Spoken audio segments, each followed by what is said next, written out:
All right, and welcome to our I lost count. How many sessions of Hearts of Wulin, Measure of the Soul? Fourth. Yeah, I think so. I'm not sure. It will be in the description. I think that's right though. Yeah, so we had a bit of a break, but we're back into it. And so I'm really excited to see where we're headed for this session, because we went into a lot of interesting places in the last one. So we'll start with introductions and a way to get back into where we left off in the story. I'll start with myself. My name is Jamie, they, them pronouns, and I am running this game. I am the GM here, and I've been watching a lot of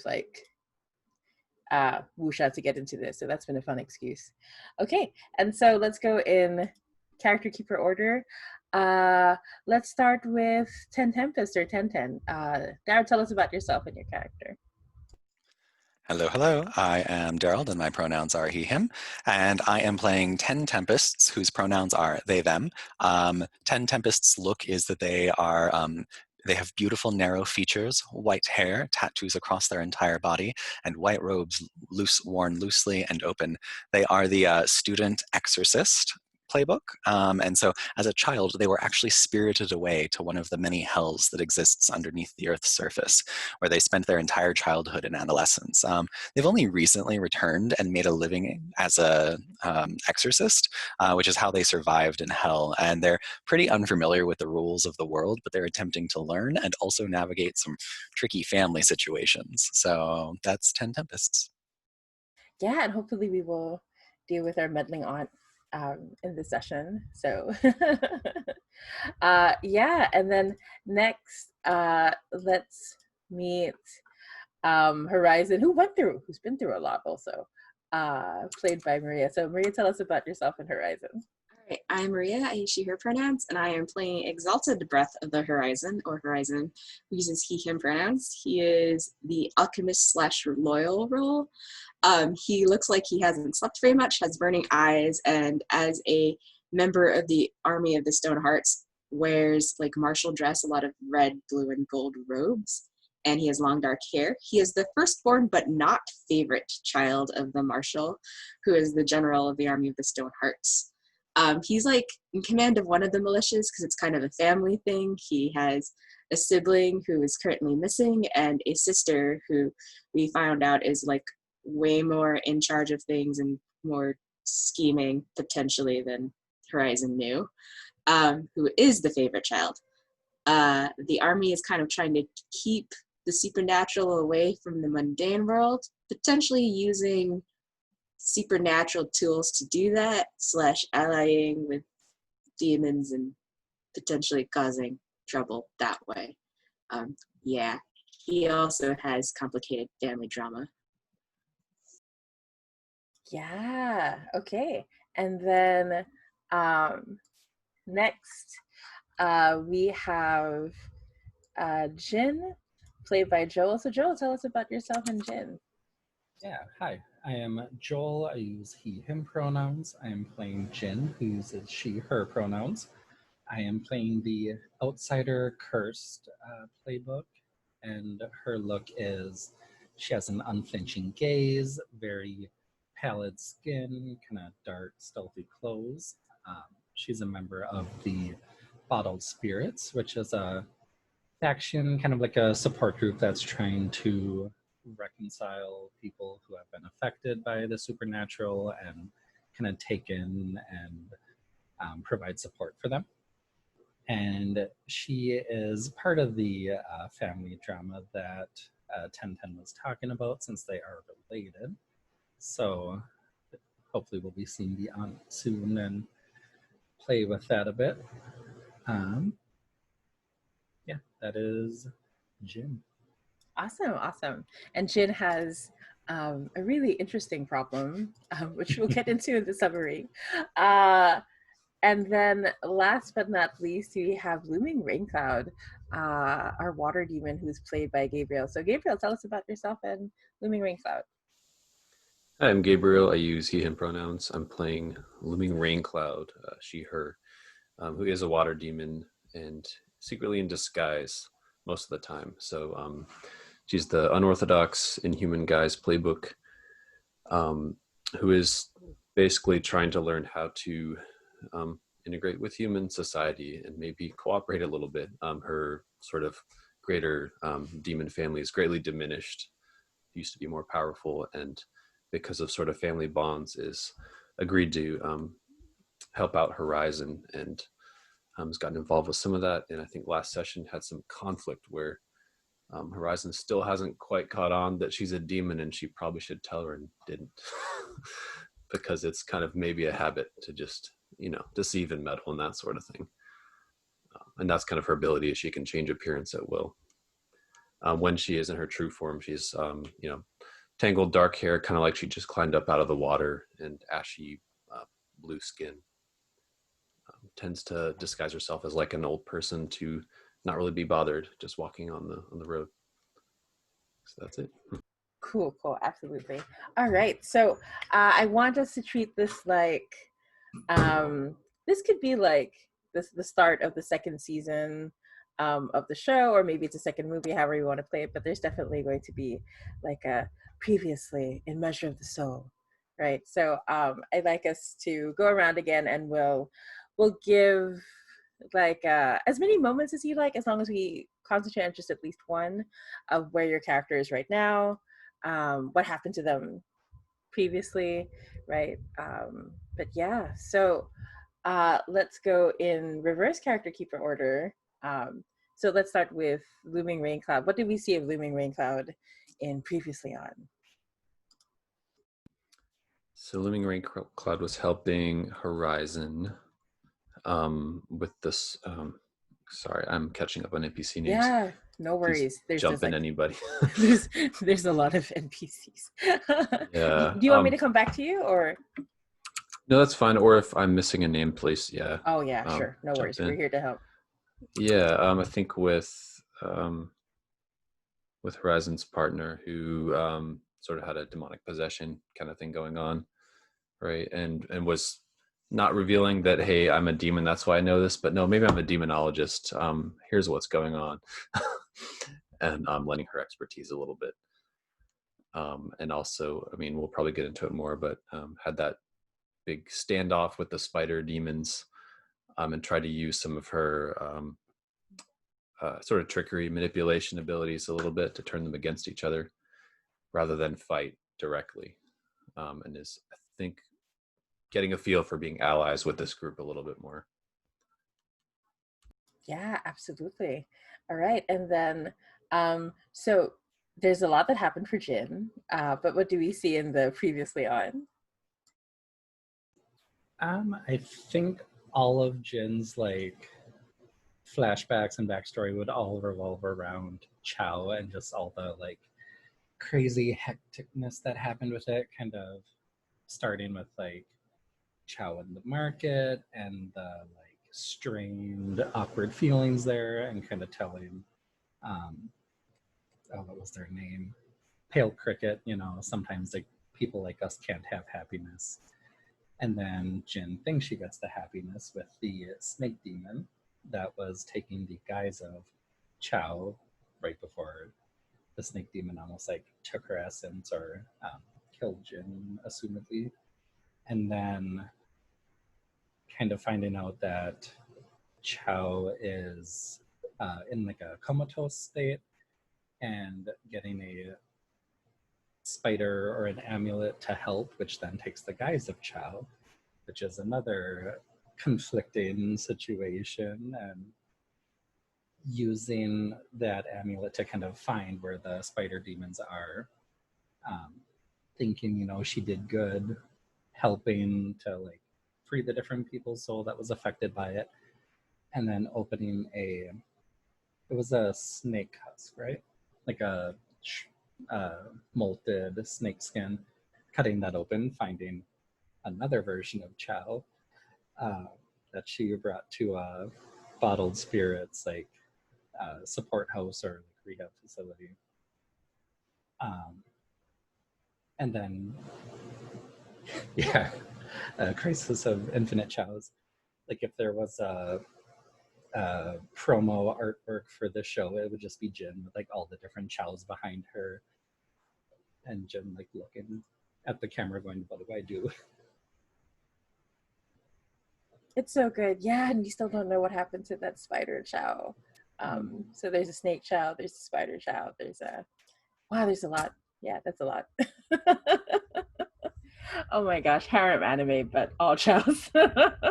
Okay, I'm dying. So, and then how about for Horizon? What do we see in previously on?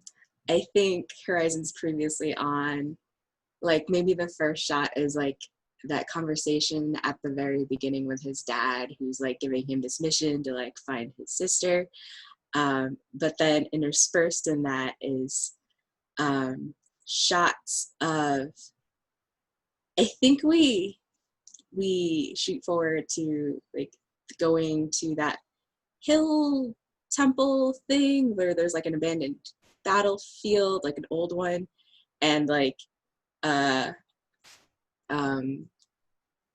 Horizon like finding evidence that his father was there, and then we have to have like a shot of like the time when Horizon commanded the ghosts briefly, because that was fun. And then I think we also get like flashbacks to a previous life where Horizon found out that his lover Stone had like tried to protect him by doing something with Crane, and this is why, and this is why maybe Stone was targeted at some point. And then maybe we get shots of like the ill-fated battle with the spider demon, and just coming back to the last session where Horizon's like trying to get Looming Rain Cloud to like bring Stone's soul back. And I think it's just like a montage of various shots of Horizon either being good at fight or terrible at fighting, trying to be good at fighting, and having longing glances at Stone, who is unconscious for most of it. But sadly. He was awake in the last part. True, finally. But yeah, really good. And then last but not least, what do we see of 1010?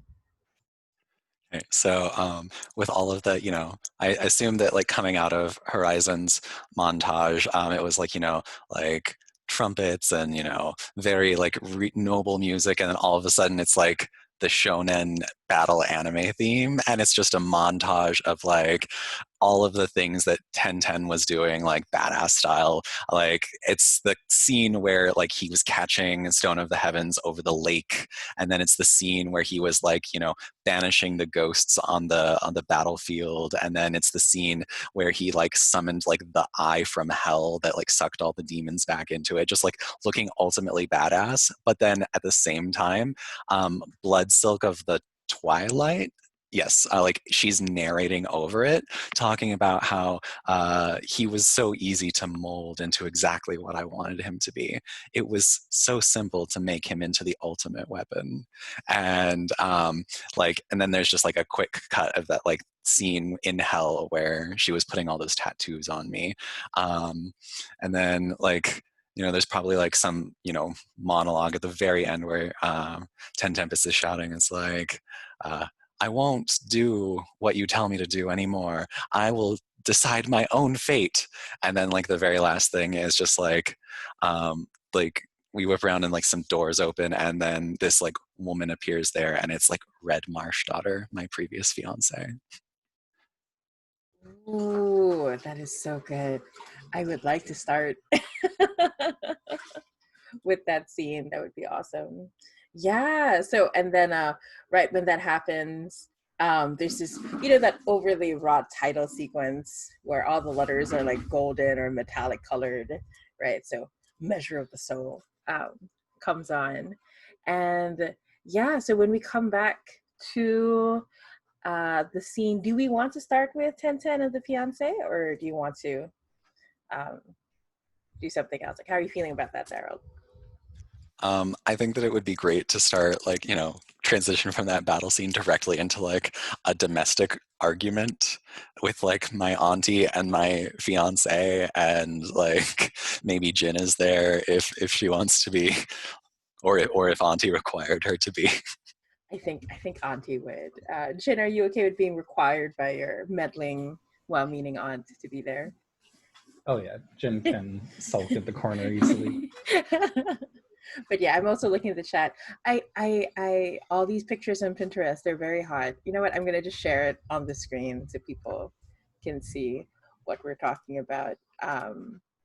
Just all these artists are so good at all of this hotness. So I tried to find the least hot demon for Diamond Cocoon, and it was still pretty hot. So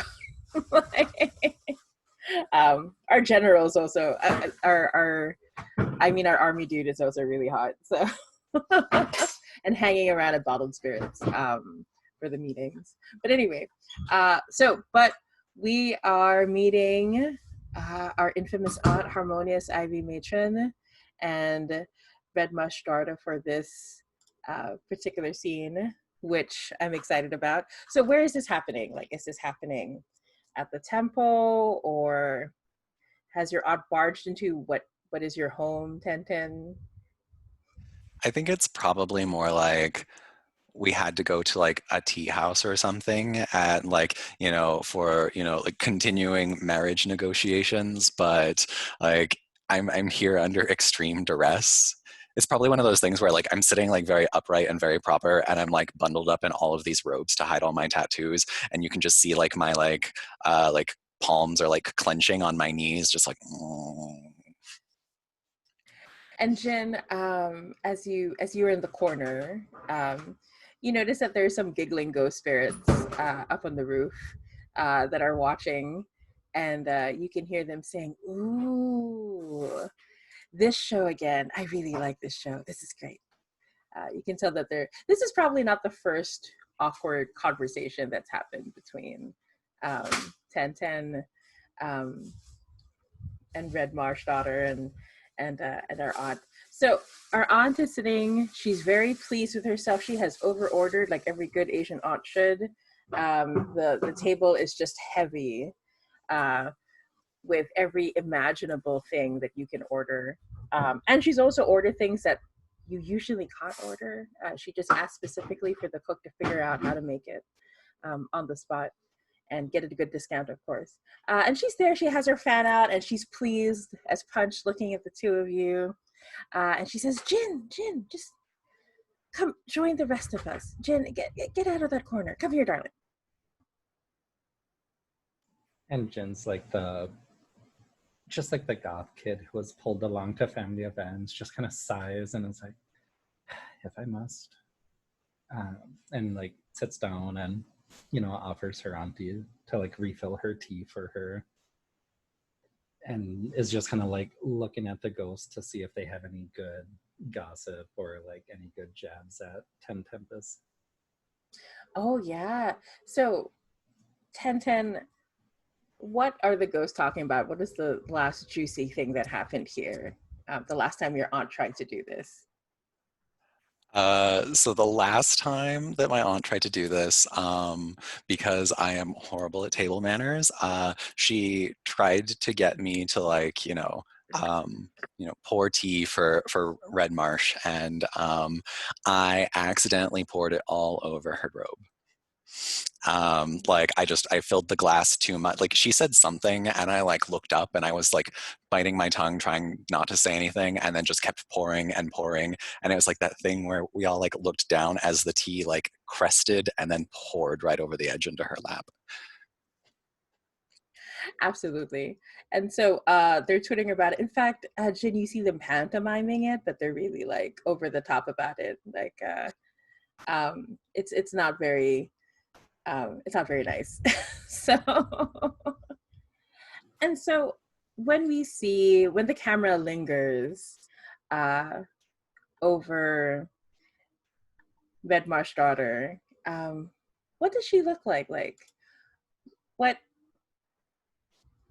how does she normally act around you, Tenten?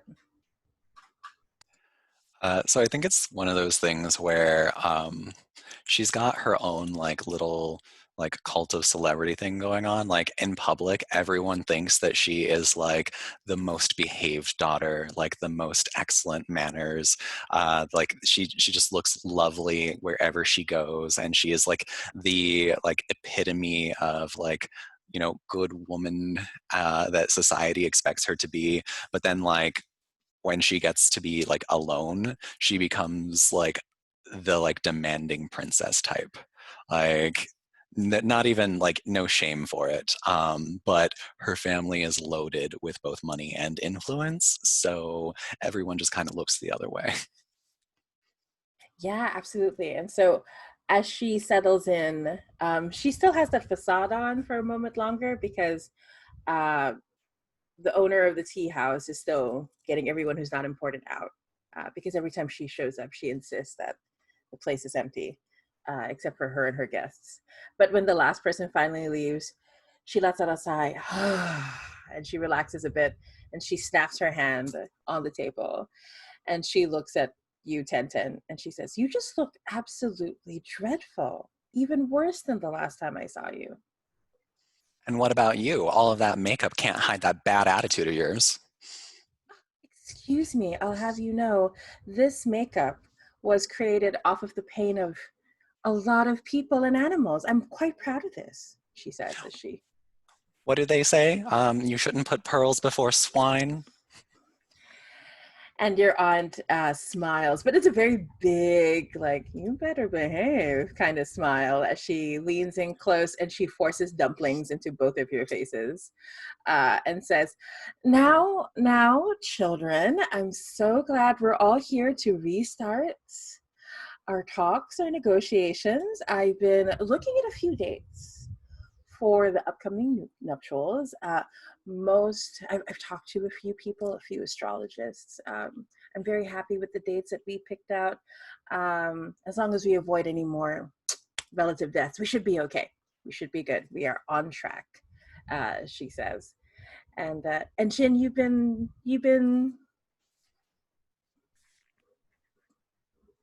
like she's looking Yes. at you. Mm-hmm.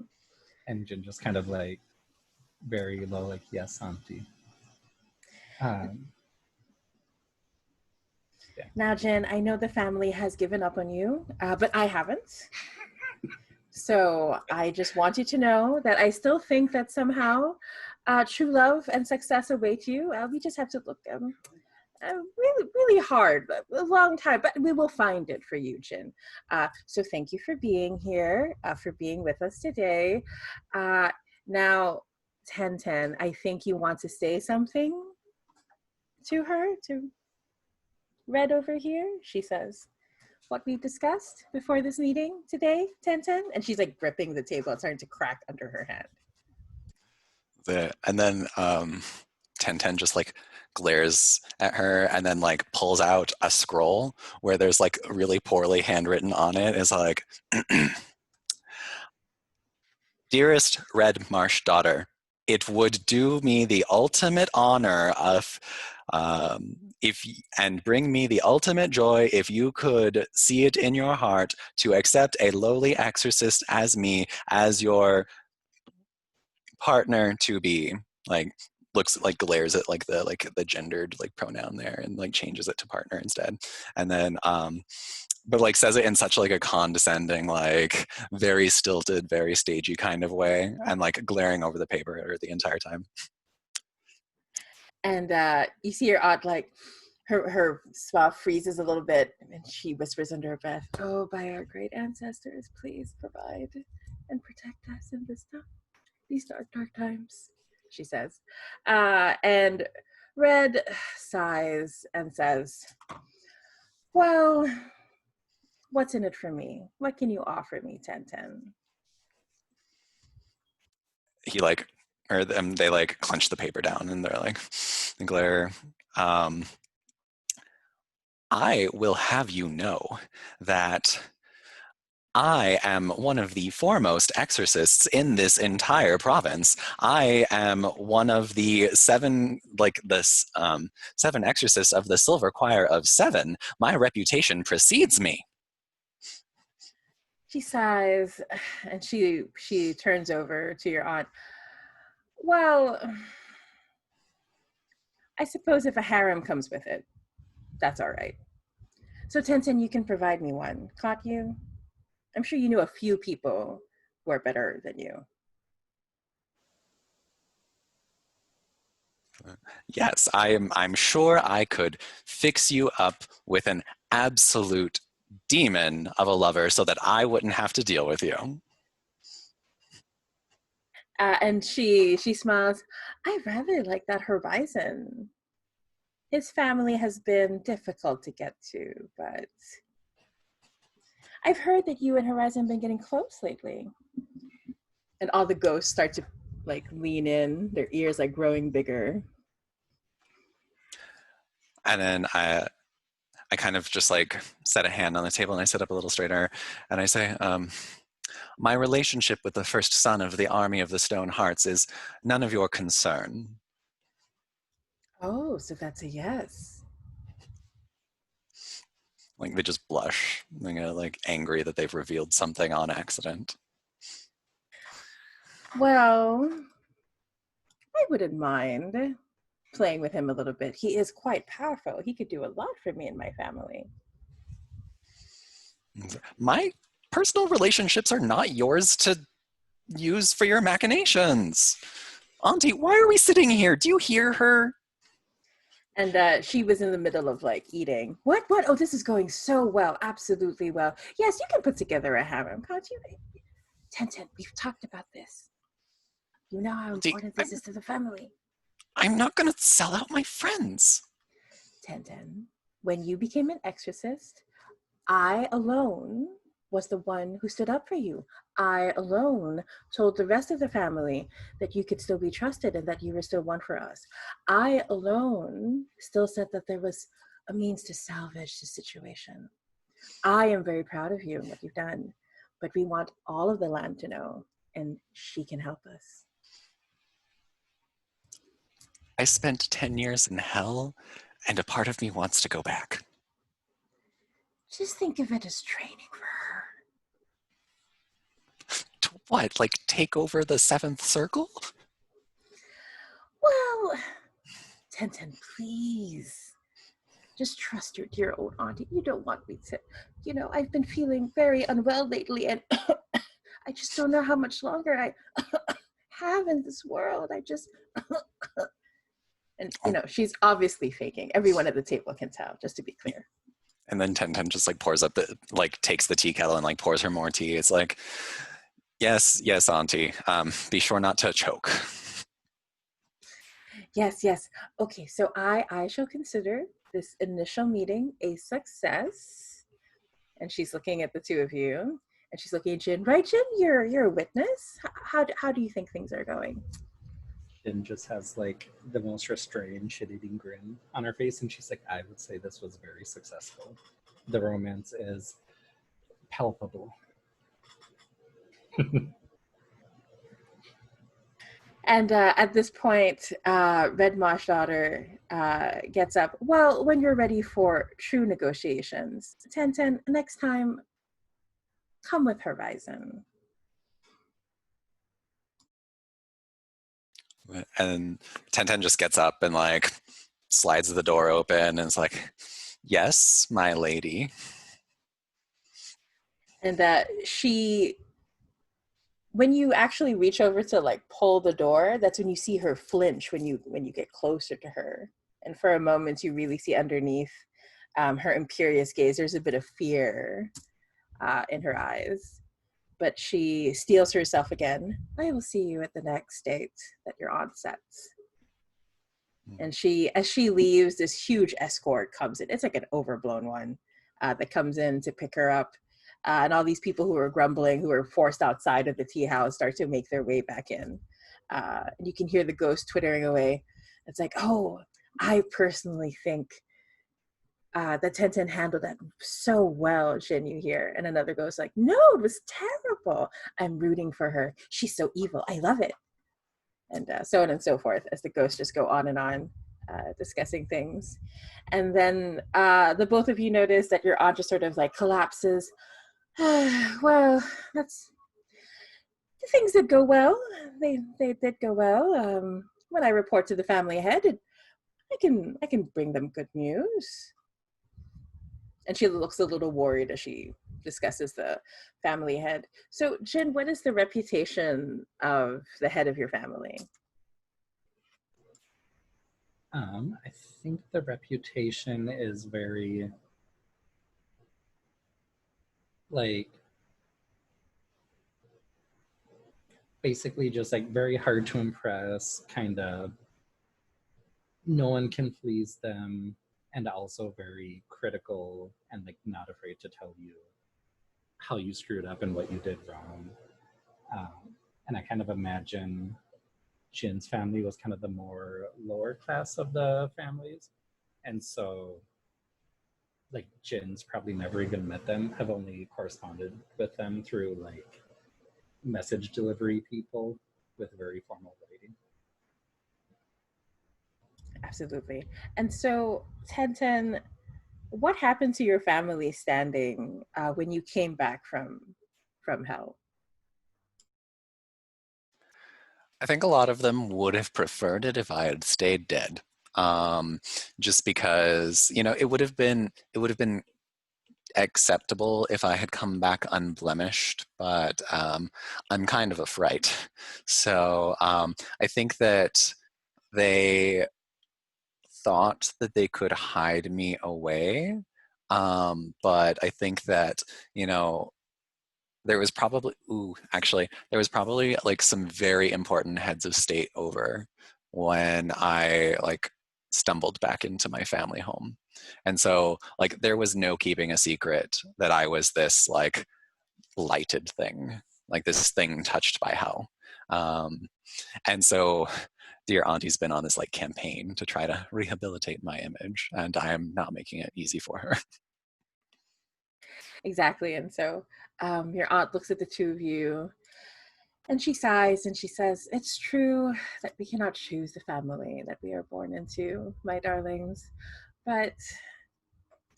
And that's when she smiles at the two of you, and you can really tell that despite all of this, she really does love the both of you. And she says, but we can do our best. I still feel that this will work out, right? And she reaches out for your hand, Tenten. No matter what they say, Tenten, I'm glad that you returned. This family is better for having you in it. And you too, Jin. Thank you so much for your support.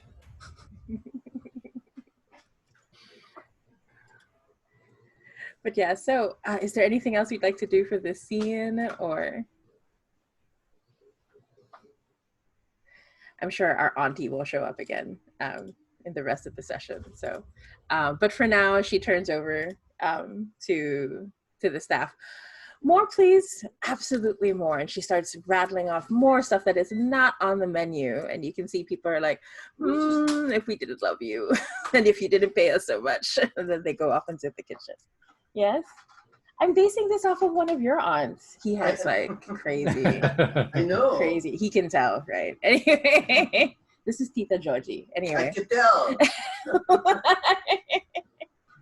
tell. She's really scary, but she's loving, but she's really scary. You do this, you have to do this. Oh, you have to do that. I hope no one sees this video. Anyway, so. She'll never see that video. But yeah, okay, so let's cut to, we were talking about Horizon a lot. So Horizon, it's been a few days. Stone has been, actually I would say that Stone has been recuperating faster than expected, all things considered. So Horizon, what are you up to? And I think I'd like to figure out a way to bring Looming Raincloud into the scene at some point, but Horizon, what are you up to? I think I'm at my family's house or army headquarters, which are maybe the same thing because it's probably big enough that like people live in one place and army business happens in like another way. It's like a small town by itself, yeah. And I'm probably trying to talk to my father and question his motivations. Right, and you've been finding out a lot of information recently that is not painting Crane in the best of light, right? So your father is, when you come see him, he's in the middle of wrapping up an important meeting with other folks from the army, not your siblings, but like the people below those.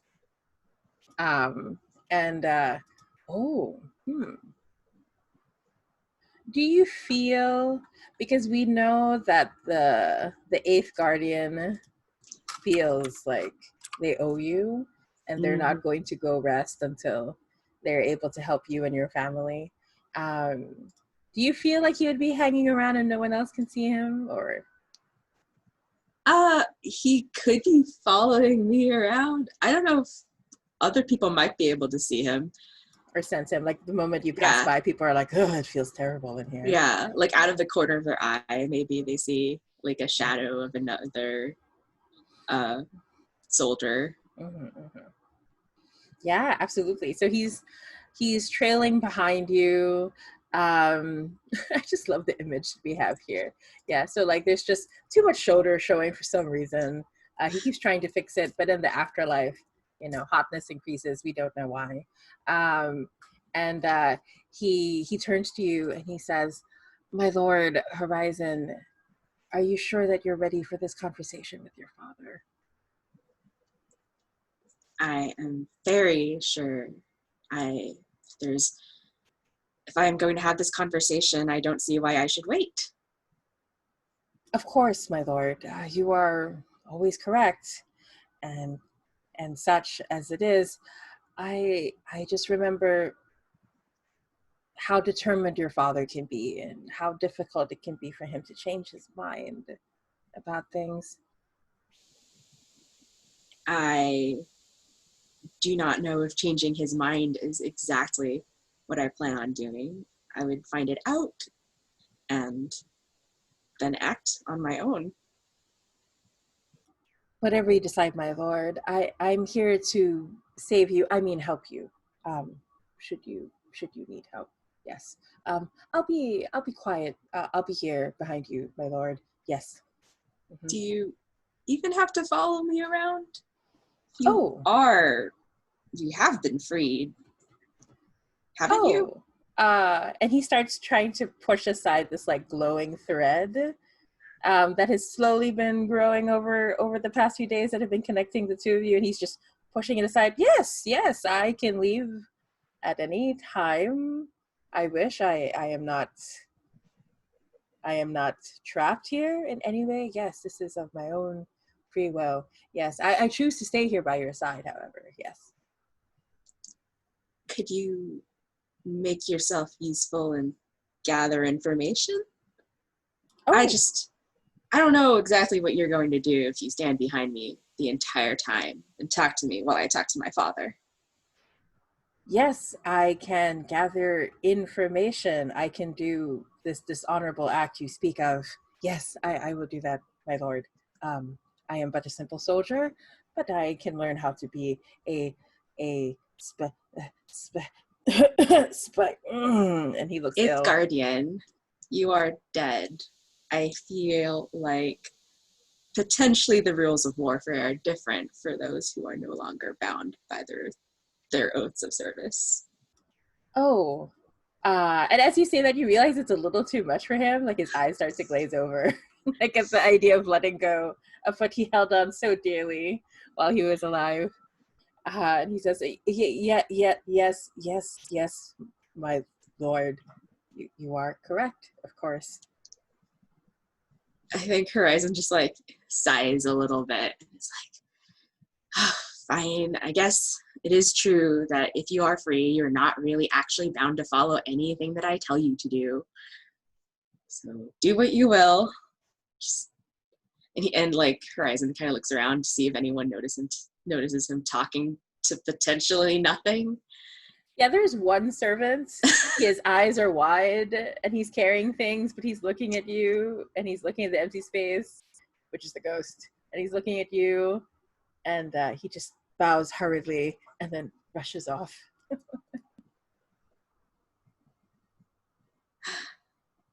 Just don't cause too much trouble. So when you step forward, and of course this is one of those like slow-mo, like you step into the room and there's this sudden gust of wind that shouldn't be there, but it's wuxia, right? And your hair flows back as you step in, and it's like they film it from different crazy angles of you stepping in. And once you reach there, your father holds up a hand, like as if to tell you to stay and be quiet. And the rest of the people he's talking to look a little confused and worried. He says, no, continue. My son can wait. And so there's this like awkward amount of time as he talks to the rest. And Eighth Guardian decides to do as you say, be helpful. And you can see him peering. It's around what everybody's looking at the paperwork, and there's this awkward moment where he like pushes his face through someone else's face for a while. And he's like whispering to himself, can I read thoughts this way? He's just trying different things. He's exploring. Finally, your father says, I've heard enough. I must attend to certain issues. I will call for another meeting, he says, and he waves them all away. And so he doesn't look at you. He's like looking down his papers and he sighs. Is there something you wanted, Horizon? Last I checked, you have not yet come back with your sister. So I do not see the point of this meeting. I just walk. It's like I'm imagining like a long hallway. So I think I just like walk very determinedly towards him, and I like take out from my robes that like leather or whatever that piece was that was like evidence that he was at that battlefield, and I like put it on the desk in front of him, and I say, I think that you have not been particularly honest with me about your knowledge about Crane. And was there something you did, my son, that is deserving of this honesty from me? Well, if my mission was to recover my sister, why do I have this piece of evidence here that suggests that you were somewhere where my sister was once, controlling, condemning an army of ghosts to do things? He stops and sets aside the writing instrument, and he looks at you. Is that so? So, instead of bringing me my daughter, the true leader of this army, you instead come here with accusations against your father. Is this what is happening, my son?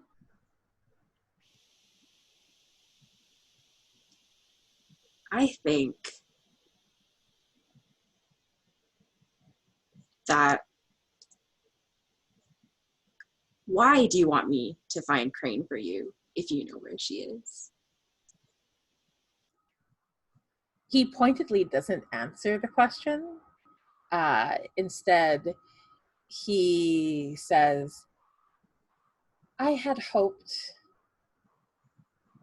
that you would rise above my expectations of you, Horizon, but it seems no matter how low my expectations are of you, it is still too much.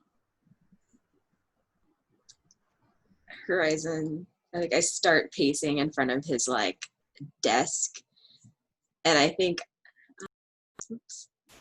I think like with like my hands are behind my back, and then I turn around and like spin it and stare at him and say, okay then, answer me this. Why on a battlefield where many demons fought, why did I find this proof that you were there I thought our family stood against the demons. Why were we getting involved in their wars? Am I just to serve you with no knowledge of the reasons for these things? So he finally stands up and he picks up that the piece of fabric. So you are to tell me that this is all you have, but you levy these questions against me. So I think if you want him to, like, you're going to have to catch him off guard. Do you want to do a study move to try to see what you can get to get him to, like, be more open with you? Or is it hearts and minds? Ooh, when you pressure someone susceptible to your words, and Oh, unfortunately, I don't know if he's he is susceptible. not. Yeah. Yeah. But we can study to make him susceptible. All right. Yeah, All right. definitely. 2d6. Yeah, and what kind of approach do you want to take? Also, I'm perfectly okay with saying Looming Rain Cloud has been like, there's like this old woman servant to the side that's been watching this the whole time. So feel free, Gabriel, at any point to say you're here. I'm gonna do this with metal. It's all like, I think it's Horizon trying to puzzle his way around his father. I rolled a 3, plus 1 is a 4. Betrayal. Okay, so mark XP. That's the Yay. important part. Yay. Ooh.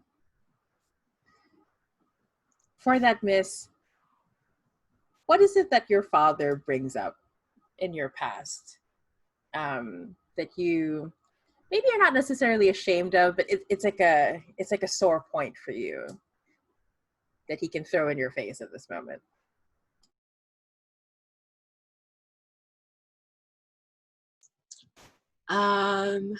When I was first in command of like a battalion or something, I waited too long to rush to like reinforce another group, and as a result the other group was like destroyed, and everyone was blaming on it me to be too was blaming it on my like extreme caution. So now I try to overcorrect, except for now like the balance between caution and action is not a thing that Horizon is particularly used to. Right. And your father does bring it up quite pointedly. I suppose I can commend you, Horizon, for trying your best. But for you to rush at me with no real information, being demanding, I did not give your sister an easy way to impress me, but impress me she did. And she has done it again and again. I have given you every opportunity, and you have chosen to squander it, my son. I suppose I could tell you more, but I want you to prove me wrong. I want you to prove that you are worthy to be my son.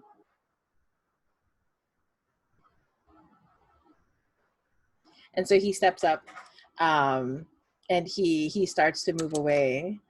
Do you feel like this is an inner conflict moment, or do you think you're still okay? How are you feeling?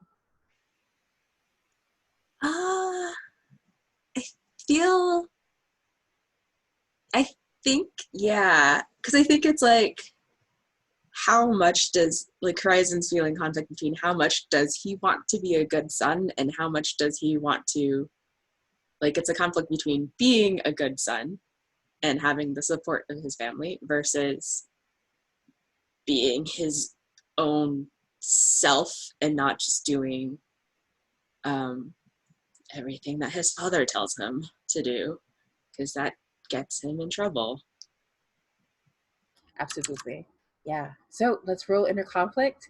Mark XP just for having to roll in the first place, and you can use any element as long as it's not your style element. We're gonna use water because I think he's aware that there's this choice that he has to make. I feel like this dice room hates me. Oh That's no, a 4. really? Okay. I can burn the dice room. It's already called Bless Us. That was a long time ago, but maybe the blessing ran out. In the light of recent events. Yeah. Bless us, please. But yeah, we could do that for the next one. Okay, so mark XP again for the miss. Oh. I'm at 8. Oh, you wrote an 8? I am 8. No, I have 8 out of 8 XP. Okay. Is Oh, it the next one? yeah. Okay. Yeah. Oh, so that means you level up. Okay. As long as you hit 8, you've leveled up. So there's that, at least. You've Yay. learned from this familial pain. So, Yay. okay. So I will make things much worse as according to the move. Ooh. Make things worse. You know- Yes, it's part of the move. Oh my gosh, sorry. Anyway, Matthew feels for you. Okay, so I'll say what happens is as you leave, you notice for a moment you hear Eighth Guardian calling out to you, saying, "My lord, Ryzen, I've found something." And then there's just this eerie silence. And when you turn around, you can see where his spirit once was, but it's starting to like just completely break apart as he's reaching out and he's trying to mouth to you. And then your father turns to you and says, "I think in the future it would do well for you to not associate with those weaker than you." And he closes his fist again. And you can see the last of Eighth Guardian's essence is in his hands. "I will take care of this. You may go, my son." Horizon just does this very, like, dramatic, "You!" clenches his fist and, like, walks away. Do you know that, I'm trying to remember, do you know Jin is a ghost? Like does that, have we established that? I don't know if I know that Jin is a ghost. Mm-hmm. I don't know. Yeah. I feel like mm-hmm. Horizon's just bad at recognizing supernatural creatures. Yeah, because it's been kind of consistent. It's on brand. But I will say, meta-wise, it's not necessarily the end of Eighth Guardian. So if we want to do something about that, we can. Your dad is just a jerk, but it's not a permanent thing. I'll just put that out there. This chat is killing me. Okay, so on that note, let's go ahead and take our first break. Let's make it a 10-minute break. I will make a new dice room for us because those rolls were not auspicious at all. Yeah, so I'll see you all in 10 minutes.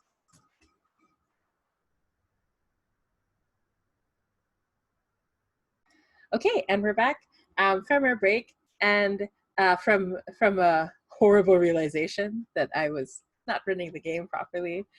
Thank you very much, Maria, for pointing it out. So I was forgetting something really important. I'm just going to show it to everybody watching and say it out loud.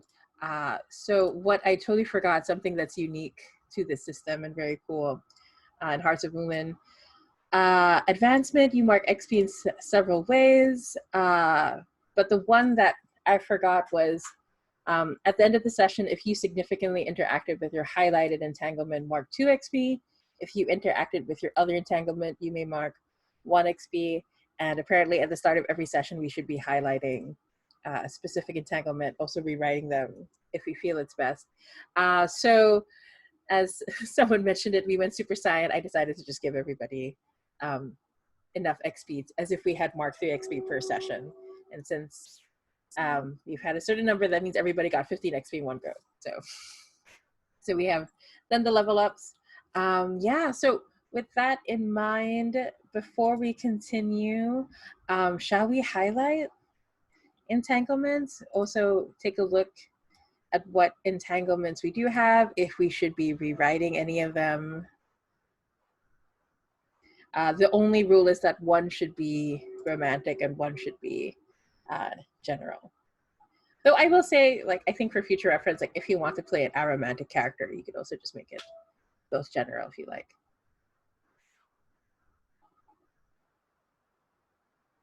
Ooh, an aware move, God of Gamblers. Ooh.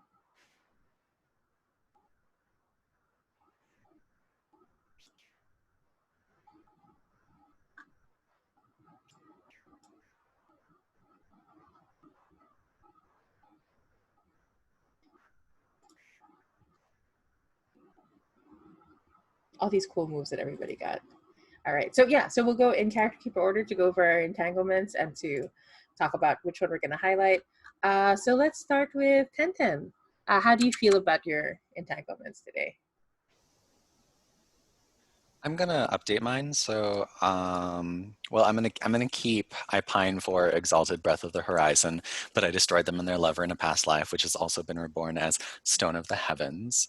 I also like the idea that I've rescued Stone of the Heavens enough times that I'm also starting to notice that he's rather pretty. So, yeah, just gonna make this into a like my own personal boys love thing. So I yeah, approve. even more complicated. Oh, I forgot. Should we be doing your... Oh, we've been forgetting to do the start of session move. Oh, I just did it, Okay, and I got good, a good. 10. So, Oh, perfect. Beautiful. Okay. My bad so for and then forgetting. I'm gonna update my general one. So my auntie, Harmonious Ivory Maiden, wants to see me married to Red Marsh Daughter, who hates my guts. Very good. Yeah. I love that auntie. We've all had that auntie. But yeah. Okay, very cool. Which entanglement do you want to highlight for today's session? I'm gonna highlight. Well, I mean, I was gonna highlight my pining for Horizon, but I wonder, are we gonna go with more like arranged marriage drama? Ooh, I will say what I do have in mind. Of course, we can change this, and just go where we want to go as players. I was thinking of offering an engagement party, between between Chao and okay, I have also forgot Sunset Chen. There we go. So we have an excuse to be at a party. That was my idea. So if anybody wants to work towards that, but once again, we don't have to do that idea. I just dreamt about it last week. So I kind of like that. I would definitely love to run into Horizon and Stone actually like interacting together at a party where I can just like slide my way in and be like, hey guys, what's up? absolutely, I like that. Okay, so we can do that. But how does everyone feel about the engagement party? Okay. Maria's like, it's a very specific Pride and Prejudice kind of face, of Victorian era kind of like, yes, engagement parties. But yeah, okay. So we highlighted that entanglement. And then next, Horizon, how do you feel about your entanglements? Do you want to rewrite any? I think I'm going to keep both of them the way they are. So I'm in love with Stone of the Heavens, but Jin is also constantly bringing up how my order caused their family sorrow and loss. And also that I still owe loyalty to my master / my father, the marshal, but they took advantage of living Raincloud's family, which seems to be a theme about my family. Yeah. And that's the second one about loyalty to my master, and however they took advantage of living Raincloud's family is the one that I think I'm going to highlight today. Sure, I like that. That's very cool. Yeah, and technically you've already hit that XP mark because you had a significant interaction with your dad, and he tried to destroy your well-meaning friend. But yeah, okay. So next, how about Jin and her entanglements? I think I will keep it as is, and highlight my romantic one. I fled from Chao because of my curse, But when I see them as Sunset Chen now, my heart aches, which it sounds like will be coming up in a big way this session. And I like the general one still. I don't know. I might change it at another session if things change. We'll just see how things go. Yeah, I like it. Very good, very good. All right, and then how about Looming Rain Cloud? How do we feel about her entanglements? I'm gonna keep mine. I had it hasn't really come up much, but I'm drawn to 10 Tempests, I think, because I think as a demon, most humans I kind of don't really take seriously, but like the fact that an exorcist could just end me is like there's some kind of allure there, like wow, you're actually something to take notice of, you know. And I think my general one is Horizon, which I want to highlight because it's been learning how to maybe actually make friends and allies, and yeah, that's been causing me some conflict there again with not really showing my nature, but still kind of figuring that out. So Yeah, absolutely. Okay.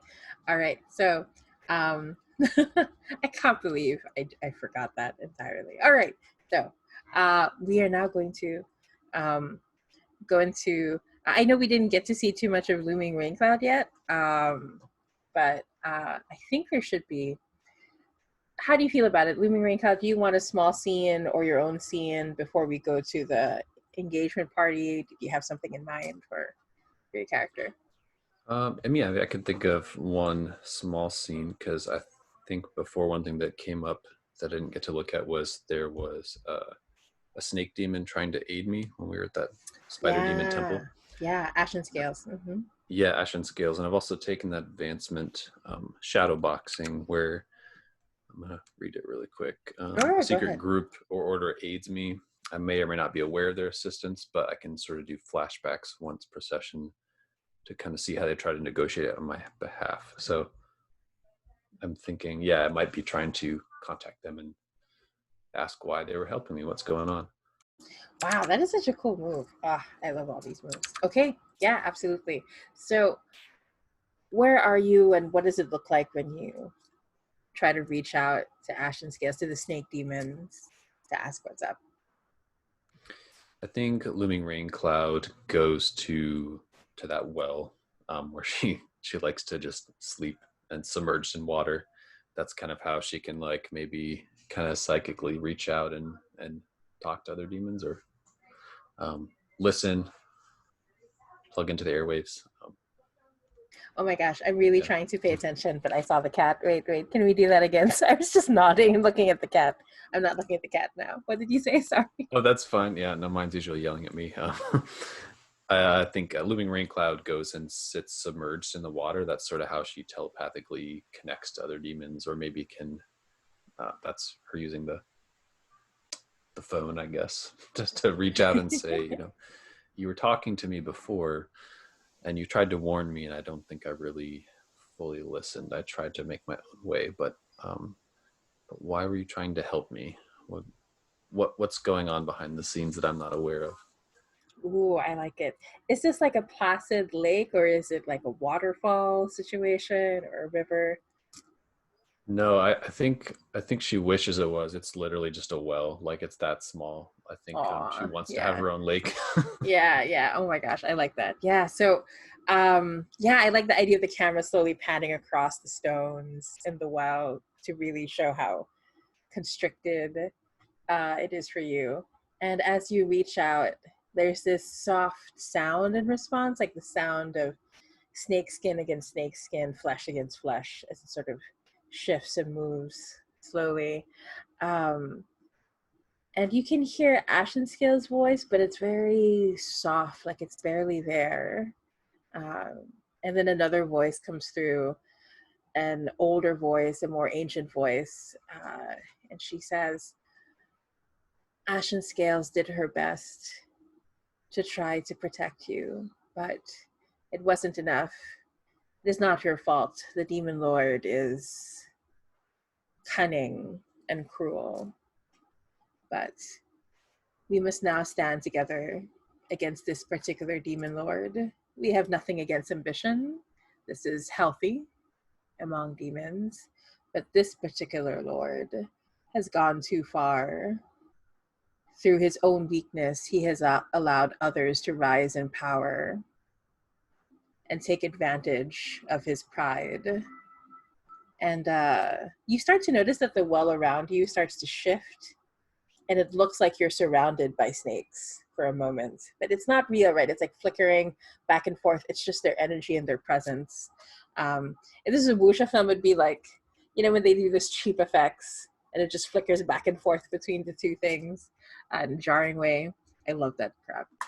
But yeah, and so they say in particular that they're worried about Blood Silk of the Twilight because they have been trying to pretend that they're trying to help demonkind, and they're trying to help demons, especially in the light of what the humans have done.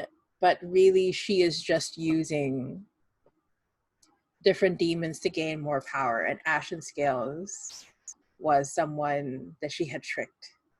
And there isn't much of Ashen Scales left, they say in response. So they ask you, please, you must remain vigilant. Your best chance, unfortunately, is the exorcist. There is something about them that Blood Silk wants. We don't know what it is. We will do what we can from the shadows, as snakes do. But we ask that you take care of Tenten and keep them close. Will you do this for us? No. Of course, I just have to watch out for all those bells and all that divine light. I get as close as I can. And you hear another voice that says, I don't know, she's Tenten's type. And then you hear another voice go, shh, silence, the elders are talking. And very well, we will leave it to you. Should you wish to contact us again in the future, please be careful. We don't know who else is listening, but we trust in your power.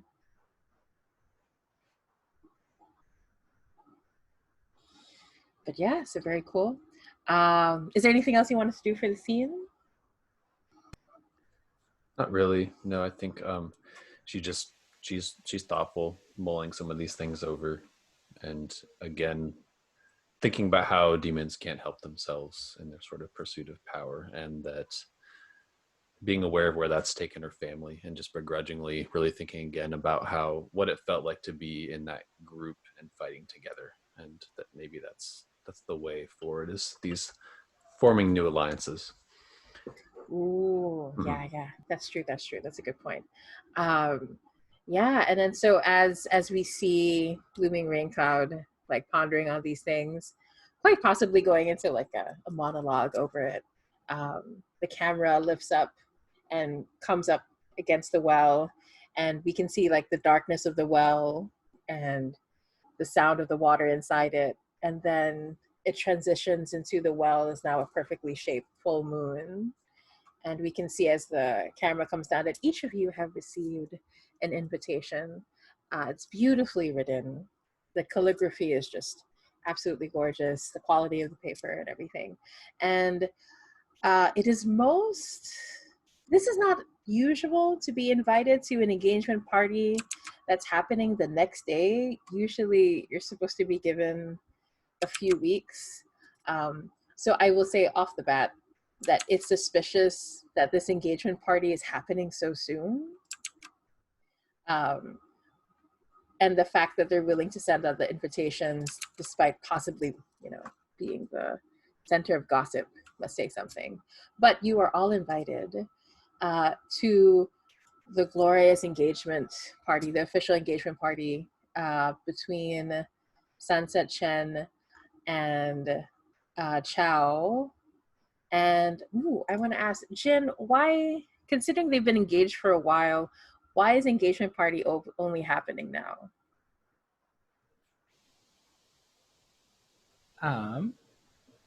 It's only happening now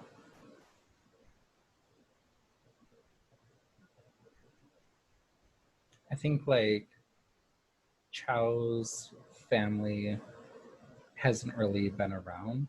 Like I kind of imagine we're both like almost orphans in a sense who've kind of grown up together, and so they've been trying to either secure her parents' wishes by locating them, or the next closest thing. So it's taken a long time to kind of track them down and get their best wishes for the wedding. Ooh, I like that idea. Yeah, so definitely the parents are guests of honor, right? So it's written out there in the invitation. Yeah, and then so I want to ask Horizon, where is the venue for this engagement party? Why does it surprise you?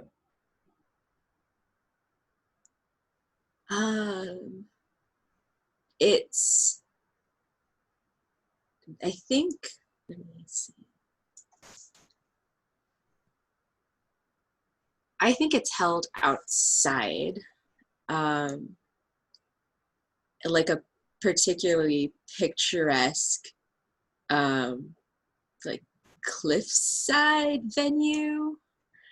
And it's surprising that it is held outside because it's not in like a building that can be draped in like silks and made super fancy. It's like pavilions, which while they can be fancy, aren't as fancy as buildings because they're just fancy tents. So as Horizon has probably been to like his share of fancy parties, this is not as fancy as the person who's a public representative of the Golden Daylight Temple could make it. That's true. Sunset Chen is pretty high up on the social totem pole. Yeah, that's a good point. All right, and I want to ask, so Looming Rain Cloud, what is it about this date or this venue that is connected to an aspect of demon culture?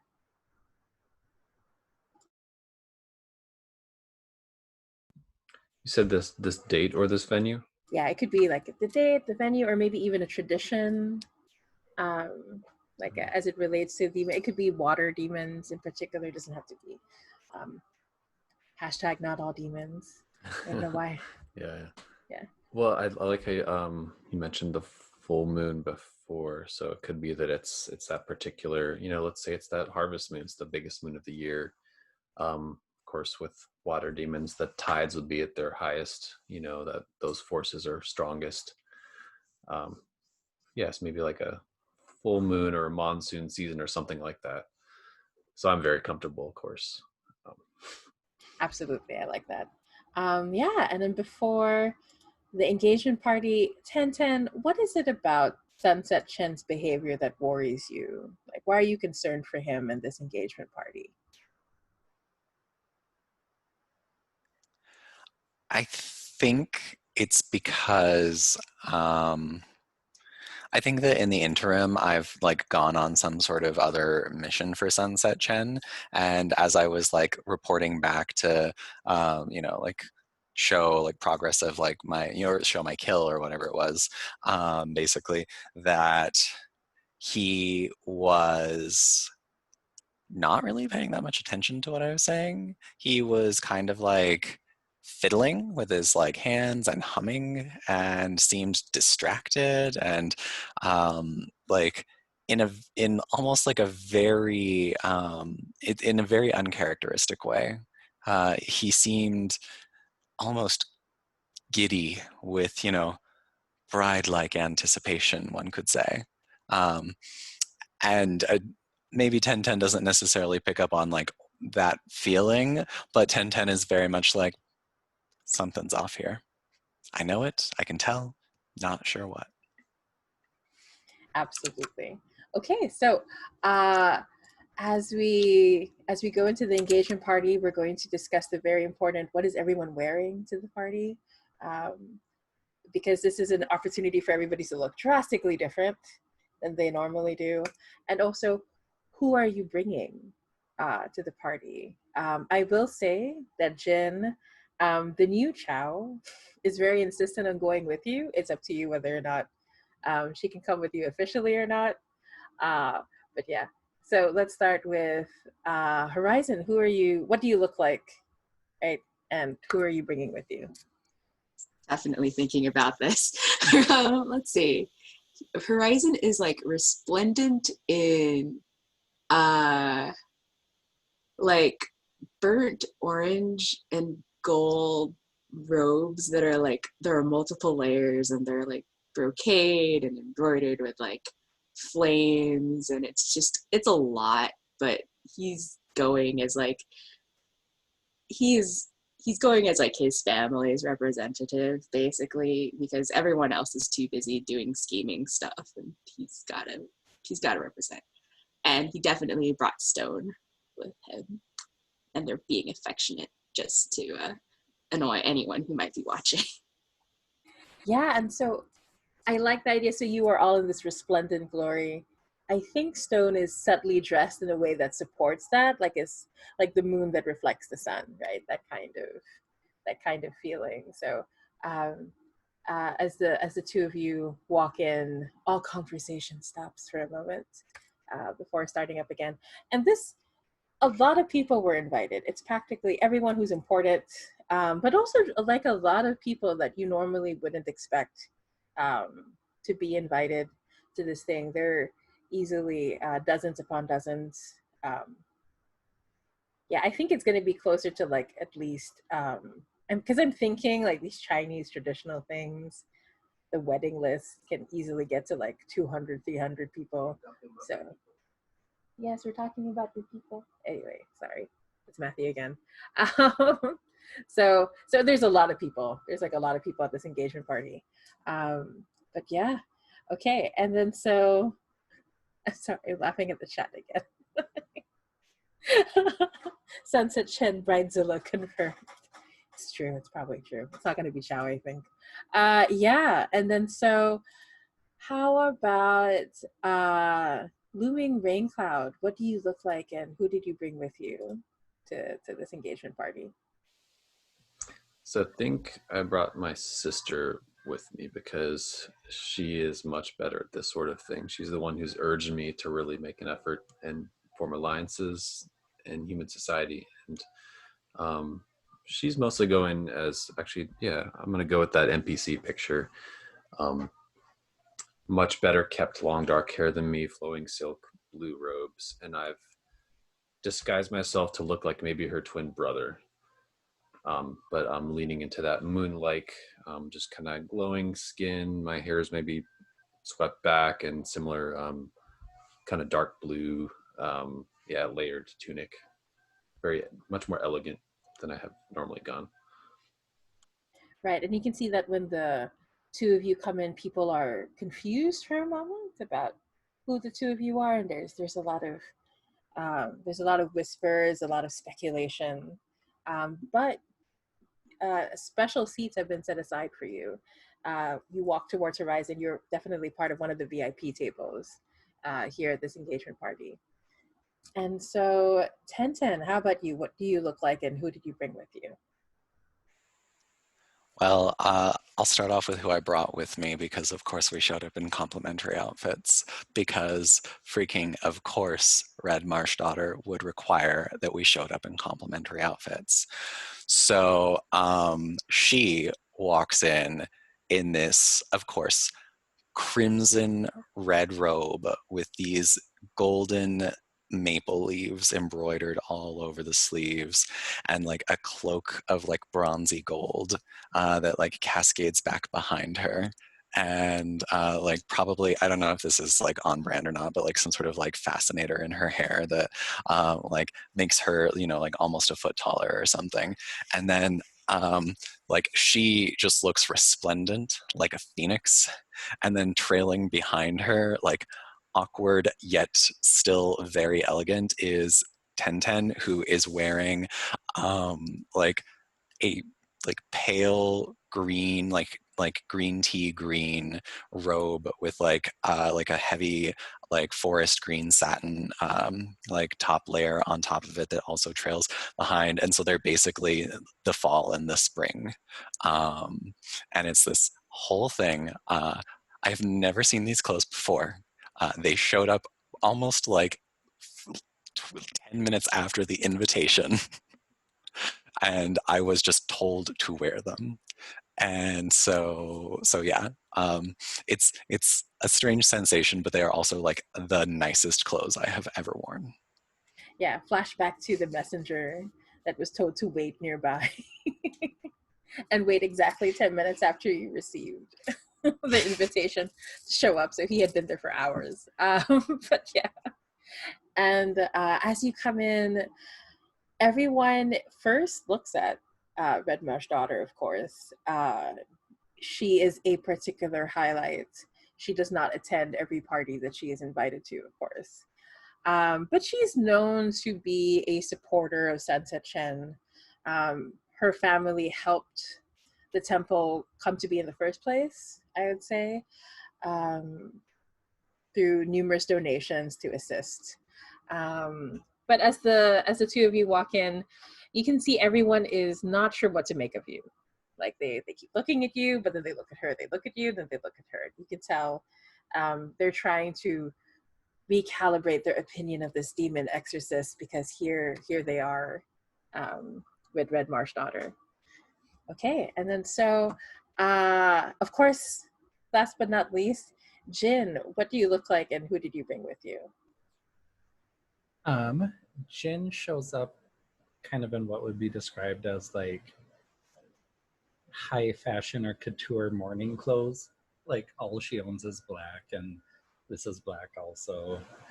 From like a distance, it's kind of simple and austere, but like once you get closer, you see like intricate patterns in it, and like a surprising amount of people. Like she didn't really realize she had that many friends, but a lot of people have asked like, "Oh, I'll come with you." Like Hill Cricket did, Snake Chin did, and she was very much like, "No, this is not an enjoyable occasion. Like this is penance." And so like she's going by herself, almost as like a act of suffering because she can't be happy type situation. And if anything has like maybe a brooch or some symbol as of her family, kind of as a like she's here representing her auntie in these affairs. Exactly. As we look at the at that brooch, at that symbol, at exactly that moment, that's when your aunt crashes through the crowd and says, "Jin, you're alone. Why didn't you come with anybody, darling? Is your date outside? Should we go get them? Did they fall into a ditch?" There's no one to fall into a ditch, auntie. I came here on my own so that I could accompany you throughout this. Would you like a drink? And she gasps and she looks like she's going to faint. "Oh, alone. You came. Oh, alone. We can, of course I didn't come alone. I came with my latest boy toy as expected." And she like gestures, and there's this hunk of a boy over there. I'm just gonna pick one of the really hot wuxia pictures we have because we have so many. He's of notable standing. He's a guy that gets, there is a group of these people who it's good to be seen dating with. It's good to take care of. Like they're a little group, that gravitate towards different sugar parents. But it's pretty high standing. Like to get into that group takes a lot. So but yeah. So she says, "Jin, I'm sure we can." And she's like really struggling. "I'm sure we can manage. Just stay with me. Don't." And you can see people are starting to whisper as they notice that you're alone. Just don't look at them. It'll be fine. It'll be okay. But at that exact moment, everyone stops talking, and everyone is confused because they're going back and forth. The couple, everyone knows that Sunset Chen and Chao are in one of the pavilions. They haven't come out yet for that reveal. But then everyone's confused. Who is this other Chao that's walking through the gates? And we see Snake Chao, and she is absolutely gorgeous. She is unapologetically wearing this dress that's very scale-like, like these resplendent, really gorgeous, prismatic, holographic almost like they make you think of moonstone scales on top of one another. And she comes in and she looks at you and she smiles and she says, Jin, you look absolutely beautiful. And everyone is staring at the two of you. And your aunt is like, her eyes are as wide as saucers. And she says, Jin, what is the meaning of this? And Jin just kind of like, under her breath, is like, go find a coach to Swoona. You look beautiful as well. And starts to say Chao, kind of realizes like, you don't actually have an identity yet. So she's like, you look beautiful too, Chao, dear. I'm so happy that you could make it.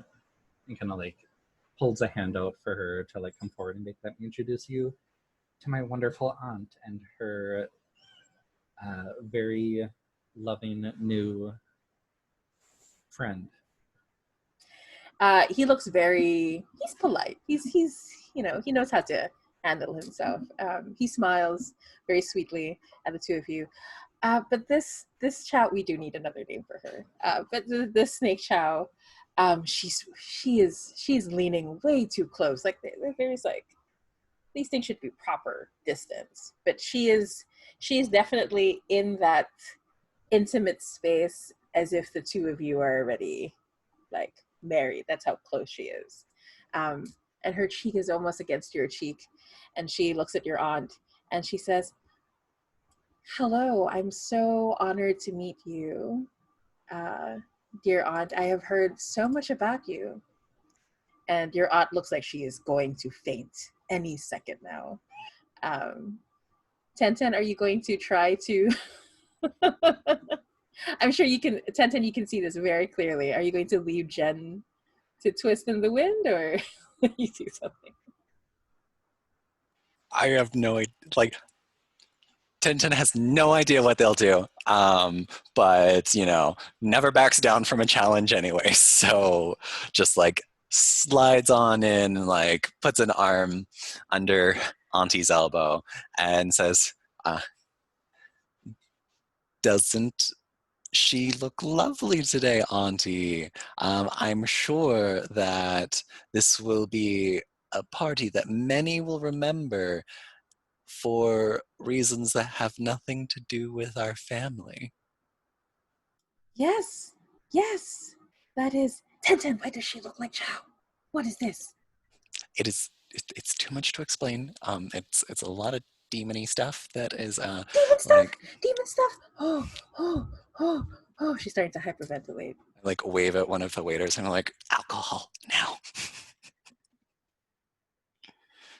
Okay, I feel like she's definitely susceptible to your words. So if anyone, either of you, wants to roll, I think it's called Hearts and Minds, is that right? Yeah, Hearts and Minds, to get her to calm down. I think I'll do it. Yeah. Also, this cat is adorable. Oh my god, this baby. So this is definitely this is a fire for me, because I'm just bullshitting on the spot. Like, I have no idea what I'm doing. I don't understand society rules, but we're gonna try it. So that's with my +2, and that's an 11. Ooh, nice, nice, nice. You were truly the favored one. You showed up properly with the proper date. Like, she's very happy with you.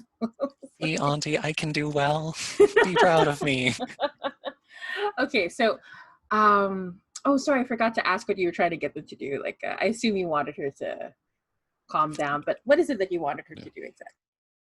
I think that the thing that I'm really laying the foundation for here is like slide between Shadow Chow, Snake Chow, and Jin, and to try to just like make sure that people are paying attention to the doppelganger and not the doppelganger's fascination with my cousin. Absolutely. Okay. Yeah, so she nods and she says, yes, but no, it'll be all right. Tenten, look at you. You look absolutely amazing. You look very, very beautiful. And you came with Red Marsh daughter. I know I can count on you. I'm sure you'll fix this, yes? Of course, Auntie. Yes, I will make everything fine. Yes, of course, of course. Oh, don't tell anybody this, but you're my favorite. And Jin's like right there behind me. yeah, exactly. Exactly. She's that kind of aunt. And she takes the alcohol, and it's the kind that you're supposed to sip, but she throws it down the hatchet. Um, and her date comes over, smiles at you. My lord, I can take care of the rest, he says, smiling at you widely. And he gives you a little wink. And I just kind of nod, and I'm like, mm-hmm. And I think what I do is I like loop my arms into like Jin and Auntie's arms and kind of just like drag them away like as surreptitiously as possible as the Lothario moves in. Exactly. And Snake Child looks at you and says, "Oh, I recognize you. You were the one with the eye demon stuff. Yeah." Yes, it's so good to see you again. Have a lovely time. Our friend here is going to like entertain you for a little bit. They don't call him Seven Tigers for nothing. Oh, seven. What? Seven? What? And she looks a little confused. And he smiles and nods. And you can tell there's been an arrangement. It's part of his raids package. He's used to doing this sort of thing. So I'm sure we have the line of credit for it. It's fine. oh yeah, it's totally fine. So he pulls away Snake Chow, who looks a little confused, and she says, "Oh, but tell Jin I'll be back for sure." I'll let her know. It's fine. Have a good time. So Jin, you are alone. 1010 has interceded on your behalf. What do you do, Jin? After like the waiter kind of leaves and Auntie gets her drink, another waiter comes by and Jin steals a drink and does the same thing, just like slams it down. Kind of mulls to Ten Tempest, like, "Thank you, I owe you." And probably like goes back to like trying to loom in the corner angstily so that like, suffer at everyone's happiness and stuff. It's like the shadows like come around her. Yeah, and I will say, Jin, as you move towards the corner, I will say if you want to, this is an opportunity for you to use Eerie Moon and Evil Star if you want to. Ooh, You do sense that there is something up here. yeah, I will definitely do that. So let's see, roll. And I will say I will use Earth, kind of like just for being in the moment and like in the present, and she's kind of always a little cautious about things, especially like supernatural things that might be coming. So that is a 7 total. Ooh, nice. Okay, I'll read out the move. So you have been hurt by otherworldly forces in the past, leaving you marked. When you enter a place tainted by supernatural presence now or in the recent past, roll. So you perceive the hidden energies and may ask a study question about it. Yeah. Ooh. Additionally, you may always mark an element your choice to have a supernatural foe engage you before other targets. So that's something you always have. But what from the study questions would you like to ask? Or you can also do the usual, which is actually create something. But if you have a basic question, I can answer it for you before you choose. I think the kind of basic question that kind of leads into the study question is like, what's triggering her, what's it called, like the spidey senses basically, Eerie Moon, Evil Star, like is it a threat Or is it just like a benign ghost in the corner chattering away that you can Right. gossip with? Yeah, so you notice that there's a lot of food. Like food is important at most of these events, of course. I mean, gosh, a Chinese event and no good food. That's like terrible. But that being said, there's like way more than normal because not everyone has sat down yet even. And the tables are just practically ready to break from the amount of food that's coming in. And you notice like a lot of the guests are eating, it's like that, what's that Miyazaki film? Spirited Away moment where people are just shoving food into their mouths and they're kind of like leaning over. You can see parts of their clothes are starting to tear as they become slowly bigger. But it's not everybody yet. It's just a few of them. And so it looks like there's something off here. There's someone, you can feel the energy of someone trying to manipulate things. So what would you like to ask, or what would you like to suggest as a detail? I will ask.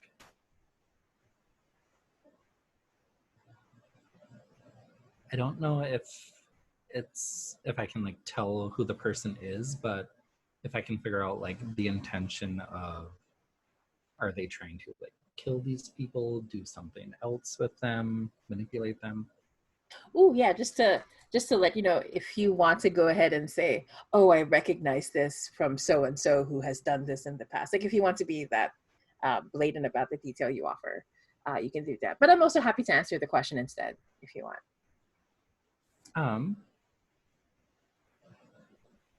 Yeah, I think like I recognize there was a member of the bottled spirits in the past who was a victim of this type of demon, this kind of like gluttonous demon, who they've essentially been bedridden and have had to have people like care for them, kind of like clean under them and that sort of thing, and haven't eaten in like the 10 years that they've been attacked by this, but they're still like same size, still ravenously hungry, but not dying from it. So it's kind of, it's a threat and it's going to ruin a lot of people's social standing, but it might not necessarily be deadly. Oh, I like that a lot. That's really good. Yeah, and so you see evidence of this. Your poor friend, like not many believe them when they try to talk about it, but you always suspected that there was something afoot. Yeah, so you can sense that there is something up. You don't know exactly who is behind it. You don't know if this was done like if someone, I think the biggest question is someone taking advantage of the event, or was this part of the event, right? Did someone plan it? But yeah, and then so I think we'll cut back to Jin a bit. We'll look into looming rain cloud and horizon. So you are seated at the same table, and so Stone looks towards you, Horizon, and is smiling and says, "Oh, but this is, we've been waiting for a while and we haven't seen the couple yet. What do you think, my love?" He says, turning to you, Horizon. I'm sure they're just getting ready. Perhaps their entrance is meant to be a spectacular one. And if we've been waiting, then it'll be more spectacular when they do show up. And he nods, that's true. And he blushes a little. I have been thinking about our own engagement party, my love. I hope that in your imagination, we have chosen slightly more accommodating premises for for our party.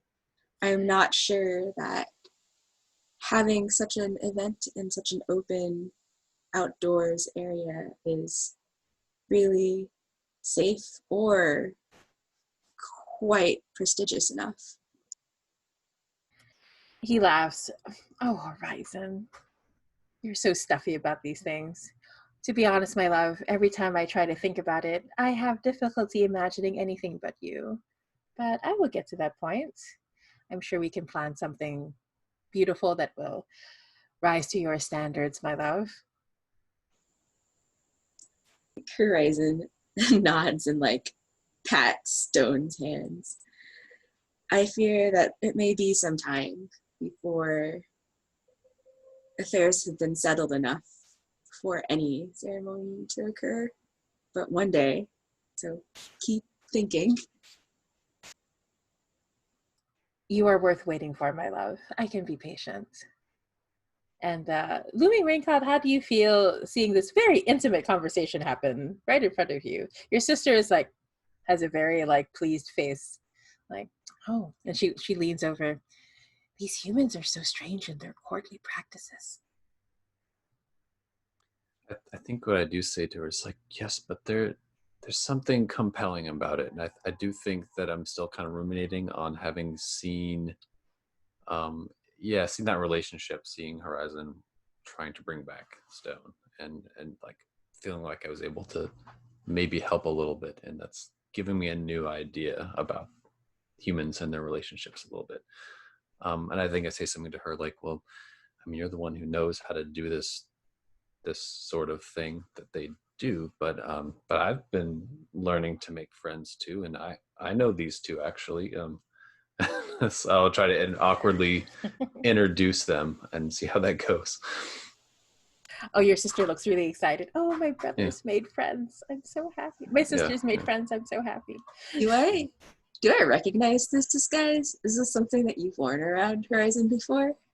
No, but I think I've tried to show you that I can change my disguise a little bit, but I think, it's super awkward. It's probably like, we recently maybe try to like allude to like we fought spider demons, but not say that sort of. We vanquished those pests that were troubling you or your temple, and I'll say to Stone, you may not remember me. You can call me Soothing Rain Cloud. Really Horizon's trying. like squinting, kind of like, you seem very familiar. I looked to my sister and like, see, I'm familiar. I thought, hello, and she reaches out a hand. Sorry, Whispering Spring, and I introduce her. I'm so pleased to meet you, my lord. I've heard so much about you and your fiancé, she says, looking towards Stone. Are we? So I can't remember. Are we actually engaged, or is it just like a thing everyone assumes? I think she's definitely in the assuming side, but but how do you feel? Like, do a lot of people just assume it's a done thing? Or? Yeah, I feel like a lot of people assume it's a done thing, but like Stone and I haven't actually like, asked. Yeah, even though he's like talking about a wedding, Ooh. It's like not official. Ooh. Okay, so 10-10, you still have your chance. There's no ring yet, so duty first, then love. So I think like Horizon flushes a little, like there's like just spots of like color on his cheeks, and it's like, yes.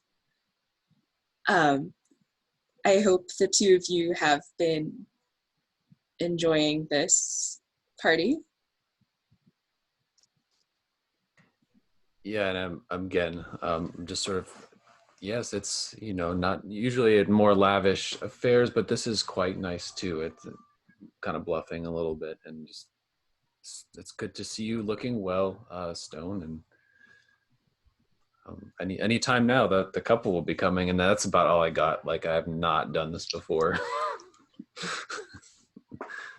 And Stone is very polite. Stone doesn't recognize you, but recognizes the social pain you were in, and says, yes, Raincloud, it is so good to see you again, dear friend. And your sister is so proud. She's like, oh, okay, you really are friends. I don't have to worry about you so much. And so before we get into it, I realized, shoot, we went over time a little bit. I got so enwrapped in this party. Shall we take a 5-minute break and then get back into it? All right, I'll see everybody in 5 minutes. Okay, so we're back from our break and we're ready to continue this party. So Jin has noticed something is off. But before we get into seeing what that means, what do we see of Tenten? So I was thinking that it would be fun to interact with any of the other party members if they want to see. I think it's one of those things where, like, Red Marsh and I were trying to dance, and it didn't go well because I don't know how to dance. They don't have lessons in hell. I was otherwise engaged. It's I can spin my way around a battlefield like nobody's business, but that does not translate well into dancing. So Yes, I think I assume you she's just crushed like. her feet numerous times. So she's just like stormed off and like left me like hanging awkwardly. Meanwhile, I bet that like Seven Tigers and like Snake Chow are doing like just like beautiful rounds. Everyone's staring at them like, ah. Absolutely, absolutely. And And so yeah, and this is a Chow you have never seen, who is so, she's just throwing herself into life, like she's not holding anything back. Um, but yeah. So 1010, is this a opportunity to go check out on the awkward conversation happening between, I saw the chat, it looks like rain is looming on the horizon. This is so painful. Are we going to walk into that? Yeah, I think so. I think it's gonna be a thing where it's like a waiter's gonna be there with like cups of alcohol, and I probably just like very quickly like take like 4 and then just like walk my way over. And it's just the thing where you see me like down 3 of them and then like set them down and then walk over. And I've just got the one, so it looks acceptable, but you literally all just saw that. And Stone turns and looks at you. Oh, is this the first time the two of you are meeting? I realize, like, officially. When he's conscious, yeah. Yeah, right. Because like I just realized he's been like out cold the whole time. But Stone turns to you and smiles. Oh, Ten Tempest, I've heard that I owe so much to you and your expertise. Thank you so much for helping me. So this is that moment where like this fires off my this fires off like past lives move, and like you just see like a flashback of like he's like smiling, he's like a little bit taller than me, so he's smiling down at me and I'm like looking up at him, and then like those roles just reverse, and then like I'm up on a dais like ordering his death and he's down on a pyre being like lit on fire, and then like you just see like anguish and like rage and then like civility on our faces. And there's this point where I'm just like, oh.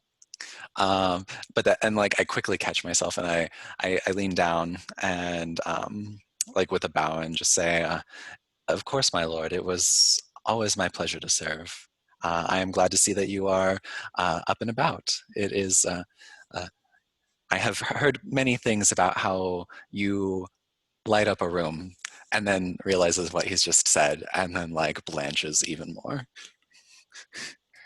And as that happens, Horizon, you notice that Stone looks a little confused and starts to blush himself. Like he places a hand on his chest and he says, of course, so Horizon, how do you feel seeing your love react this way to Tenten? I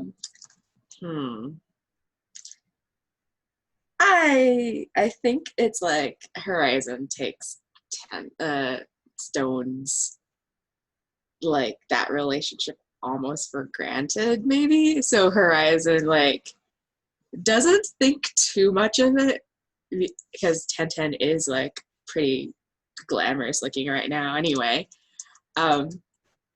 So I think he Horizon just like looks up at Tenten and like gestures kind of like imperiously at one of like maybe the last empty seat at the table and is like, Um,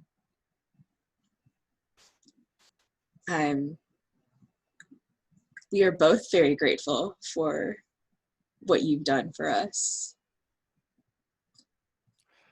And then 1010 looks over at Horizon. And if I do recall the last time that we saw each other, I was carrying you piggyback because you had overexerted yourself, and I was admonishing you for trying too hard, you dummy. Yeah. in a very tsundere way. Yep. And so yeah, like goes from like paper white to like blushing full color, and just like says, and you as well, my lord. It is good to see you also recovered. And just like sits in the seat and like looks over at like Raincloud and Raincloud's sister. Do I and like this is the thing is like it takes me like a fraction of a second to see through your glamour, and then just like you see my eyes go like, and then like because we have that thing where I know you're a tricky thing. Yeah, and so Looming Raincloud, knowing your complicated feelings for Tenten, how do you feel seeing this play out between Stone, Tenten, and Horizon? I think on some level it's still like moving faster than I'm keeping up with a little bit. Just like this whole affair, I'm bluffing that yeah, I do this all the time, you know. But I think it's complicated feelings also because of you're actually an exorcist, you know, you're actually maybe dangerous to us, but we're trying to be closer to you, but I don't know what that means. As far as the relationship, I don't think I've caught on or I'm reading much into that yet. And your sister's actually happy to see Tenten. Oh, the great and mighty exorcist. I was hoping we would be seated at the same table, my lord. And then Tenchen just sees like an opportunity to try to like diffuse the awkwardness altogether, and just like slides immediately over to her and is like, yes, hi, it's nice to meet you. How are you? Who are you? Tell me all about yourself. Oh, I'm happy to oblige, she says, smiling. I am, and she, I have to ask, Looming Raincloud, do the two of you usually hide the whole demon-y aspect? Like, do you have like a cover story that you tell people, or is your sister just demon and proud? No, I think we're traveling demonologists totally, yeah, in the chat. I think it's always a pretense that we've traveled from far away. That's why you haven't met us before. And then any accidental slips of like things that we know is just, we've studied that, we hear that demons, that sort of thing. That's right. And then so she smiles and says, I'm Whispering Spring, and this is my sister. We are, we do what we can to learn more about demons and certain exorcists. I must admit, Ten Tempest, if I had known that you were this handsome, I would have made sure to meet you sooner. And then, you know, I'm at this point, I'm looking directly at her, and then I see through her glamour as well, and I realize what she is. And I just be like, oh, my dear, I think it is to your benefit that we did not meet until just now. Because if we had met under other circumstances, I can't promise what would have happened. Which sounds like blatant flirtation to everyone else, but is an implied threat. And she smiles. She's really enjoying this, and she says, "Oh, I'm sure you wouldn't have been able to keep your hands off of me, but it's a good thing we're meeting now in civilized circumstances, I'm sure." Yes, it is. It is so wonderful that such unique and varied backgrounds can all gather on this most joyous occasion. Where else in our province would you see so many people from so many different places and so many different walks of life unified under a single roof? Absolutely. However, my lord, and she leans over and she places, this is very forward of her, right? Places a finger under your chin and pulls you closer. And she whispers, I think you should take a closer look at what's happening behind me. she says. And that's when you see like there's someone who's like starting to fall over, but he's still trying to consume food even as he's like clearly unconscious. And she says, I'm sure that you can recognize that things are not right here, my lord.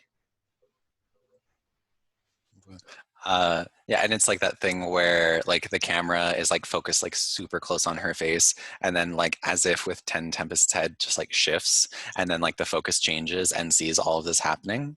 And then 10 Tempest's eyes just narrow, and they lean back and look at looming rain cloud and then at horizon and say says says to them, my lord and friend, I do believe that it would be beneficial to speak about a private matter of the temple. It has been brought to my attention that there might be some business to see to. Yes, she speaks up. Whispering Spring says, I can keep Sir Lord Horizon's fiance busy. I'm sure we can manage while the rest of you discuss important things. I feel like Horizon is probably like, no, you can say whatever you want in front of Stone. I trust him completely. With my life, even. And I think we realize at this time when the camera comes back that Stone has been staring at Tenten this whole time.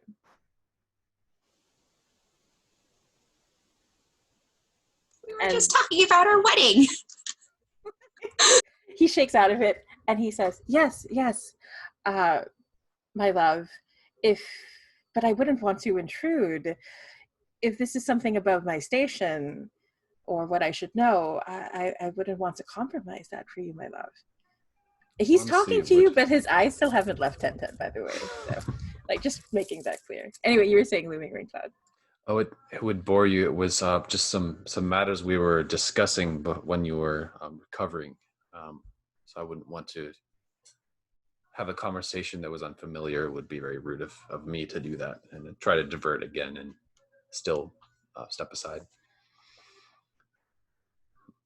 And I think that with that, I rise from the table and like finish my fourth drink in rapid succession, and like just give like a courteous bow to Stone, and I say, "Don't worry, we won't keep you waiting for long." Oh, I hope not, he says, smiling. And then I it's like that cavalier kind of thing because 1010 is definitely like the the them fatale role right now, like very much leaning into that. But then like throws a quick glance at the other two and just like, come on, let's go. It's important. Horizon's like rolling his eyes, and then he just like squeezes Stone's hand and like presses a very obvious kiss on his forehead, and then follows 10 Tempests. Absolutely. Okay, so I think this is a good time to cut back to Jin, who's been like brooding and watching things from the dark shadows to make more sense of things. We could also say like the four of you just naturally gravitate towards a pavilion, a smaller one that's not as busy. But Jin, what are you up to? Yeah, I kind of imagined as like this whole kind of like serious, awkward conversation was going on.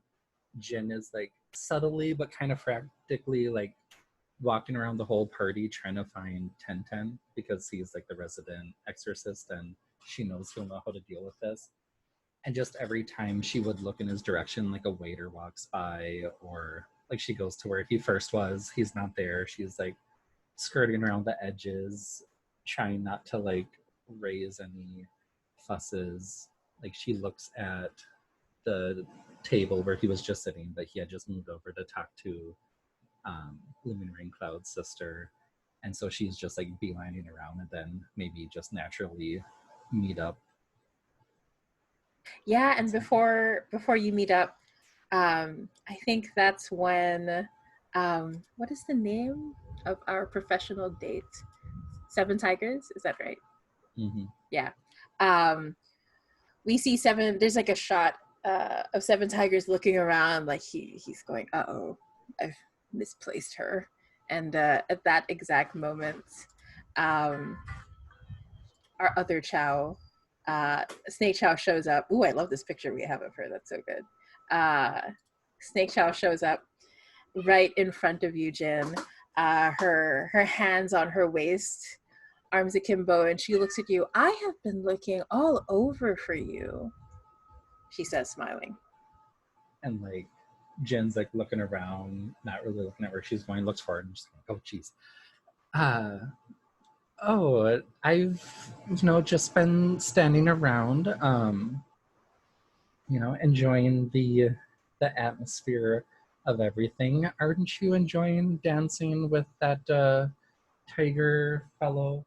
I hear he's named for his stamina. You should go keep dancing. Well, I will say I didn't realize people could have 12 abs, but he's nice, I guess. But I really came here for you, Jen. I've missed you. And she comes closer. It's almost like you don't want to be with me. And like when she gets close, there's a moment of like, this is Chao, and she like starts to lean into it, and then kind of realizes like this is very much not Chao, but she's trying to still be polite. So she's like, oh yes, and I've missed you too. I'm afraid I'm just a little busy at the moment. You know how it is, things in our line of work. And she kind of gestures her head to like the people gorging themselves at the table. And as that happens, someone actually gets up from the table, and he's kind of woozy, and he's moving back and forth, and he slams into Chao by accident. And it's like slow motion wuxia moment. There's all these robes all over the place as she falls into your arms, and her arms wrap around your neck, and her eyes are wide, and she looks right up at you, and her lips are very, very close. I think that would definitely be an inner conflict moment, because I think it's kind of one of those like wuxia things where like it zooms in and time stops, and there's blossoms floating in the air even though there's no blossoming trees anywhere around. Exactly. Perfect moment. Let's see, inner conflict. I love this chat. I think she's gonna roll to make it interesting. Let's do water and see like if she is wise enough to kind of realize or aware of the surrounding, like this isn't Chao. So that's just a 4. Okay, so mark 2 XP, 1 for making the roll and the second for missing. Mm-hmm. Okay.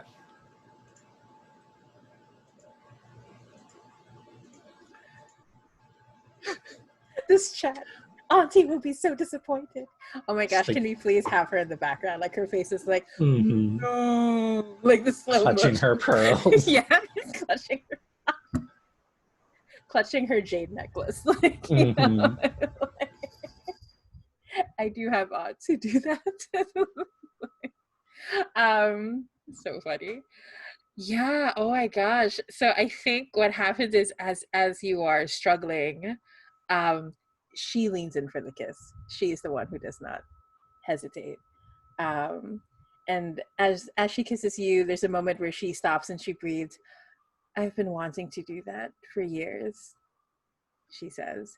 And at that exact moment, we hear another voice, the real Chao's voice, saying, Jin? And I think I would like to end the session on that note. I just do. If everyone's okay with that, just so we'll start in mid kiss and figure out what is going on with this hungry demon stuff. But this is a good party, I think. Like we're going back and forth between Chao's face, Snake Chao's face, Aunt's face. Like I think by this point that the jade necklace has snapped. Like she's just broken it. But yeah, hopefully Seven Tigers will not lose his tip for the night. Okay, so I think, let me double check end of session moves. I should just absolutely make sure, because I think we're gonna hit those entanglements for sure. Okay, at the end of the session, if you have significantly interacted with your highlight entanglement, mark 2 XP. If you interacted with your other entanglement, you may also mark 1 XP. All right, so let's go around the table and see if we did that. So let's start with 1010. How did it go for you in your entanglements? So my highlighted entanglement was that I'm pining for Horizon, but I destroyed Horizon and their love in the past life, and they've been reborn as stone. I think I may have interacted with it. I'm just, something tells me that I might have like injected myself into this situation just a little bit. Also, I'm absolutely loving the fact that my fiance and I can't stand each other's guts, which is my other one. So that's 3 for me. Absolutely. All right. And then Horizon. So I know for sure we hit the one with your dad, but how do you feel about your entanglements? I gotta read mine. Gotta scroll. Oh no. I think like for the one with my dad, I feel like so that entanglement is in 2 parts. Like I definitely hit the loyalty part, but I don't know if I got the like they took advantage of Looming Rain Cloud's family part. Oh, that's a good question. Yeah. Like both of mine are kind of like I do this thing, but this other thing happened. So like I interacted with half of each of one, but I not still quite. Yeah, I'm gonna ask Lowell about that just to be sure. But I think as long as you interact with an aspect of the entanglement, I think it's okay. I'm still okay with the 2 XP from that. And then your second one. Like I don't know if I significantly interacted with Stone. Oh, but you did we did have that stuff of like Stone and 1010 and taking him for granted, and I think that's worth 1 delicious XP. Okay. I think it's all right. So I will take 3. Yeah. All right. Okay. And then so Jin, how about your entanglements? I didn't really interact with Chao or Sunset Chen in this session, aside from like the very end. I did, show up to the wedding, but I don't know, or not the wedding, the engagement party. I don't know if that's enough to like justify it. I feel like being generous because I did set you up to have Chao discover you at the worst possible moment. So in exchange for that horrible GM move, I will give you the 2 XP. So because we're gonna start you in a very difficult position. And then for the other one, I suspect 10 Tempest knows. I didn't really interact with 10 Tempest as far as my curse goes, but I did try being the operative word, save face with like Ivory Matron and not cause too much issue. Yeah, I think between the first scene and this one with you and 1010, I think that's definitely it. You and your aunt have gotten much closer. I keep thinking about her snapping her necklace. I just love that so much. I'm gonna carry that image with me for the rest of the week. So, all right. And then how about Looming Rain Cloud? How did we do with your entanglements? So I was going to say, I don't think I really did for 10 Tempest, but I also really like the way that went and how awkward it got. We're sort of like introduced and then like, oh wait, well, this is this whole other thing. This is like so much worse for me now and more complicated. They were like starting to hit it off. So I don't know, that might it might be interesting to change that entanglement a little bit going forward, just because that's really funny. Ooh, yeah, that's a good point. Where maybe it was like this admiration from afar, but now that my sister's been introduced, now I'm gonna keep getting roped in more, and I can't really stay distant if I wanted to. Yeah, I agree. Yeah. Yeah, so we could definitely get at least some XP for that one. Yeah, and same. I mean, I kind of was there with Horizon having the conversation. I don't know if I really got to engage it too much, so I'm okay either way with that. Yeah, I really like the awkwardness. That was really, and I really appreciated how Looming Rain Cloud is really like discovering like, are you really allies? Are you really friends? Like, what is this relationship with humans? I thought that was really, really good. So definitely can get XP for that. But yeah, okay. So let me just double check. Okay. Yeah, I think that's it for end of session. Yes, I think so. Did I forget anything? Okay, I think that's it as far as I can tell. But yeah, so we will do a quick round of stars and wishes, but we will do that off recording. So anyone who was watching or listening, thank you so much. I really like this romantic comedy. We have, just with this underlying sensation of supernatural dread somewhere there, but mainly romantic comedy. But yeah, so we will see you at the next session. I'll go ahead and stop the recording. Thank you.